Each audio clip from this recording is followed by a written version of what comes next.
अस्सलाम वालेकुम दोस्तों, मैं हूं नुमान और आप देख रहे हैं मेरा यूट्यूब चैनल जिमल टीवी।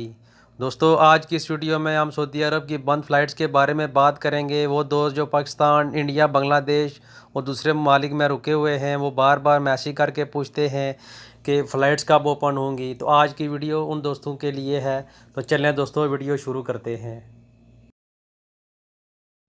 जो भाई सऊदीया से छुट्टी गए थे और फ़्लाइट्स बंद होने की वजह से अभी तक पाकिस्तान, इंडिया, बांग्लादेश और दूसरे ममालिक में हैं, उनसे एक गुजारिश है कि कल को वापस सऊदीया आकर आपने दूसरों को जो मशवरे देने हैं कि पाकिस्तान में बड़ा काम है यार, इंडिया में बड़ा काम है यार, बांग्लादेश में बड़ा काम है यार, मैंने तो गलती की वापस आकर, बस यही 2 साल लगाने हैं फिर नहीं आना।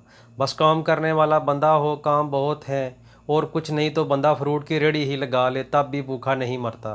तो बराए मेहरबानी आप 3 लाख का पैकेज लेकर कीनिया, बहरीन, ओमान वगैरह से वापस सऊदीया आने के बजाय वहाँ ही फ्रूट की रेहड़ी लगा लें, ताकि आपसे मुतासिर होकर जो यहाँ पर परदेसी भाई बैठे हैं वो भी वापस आने का सोचें। एक नाशुक्र इंसान को मशवरा।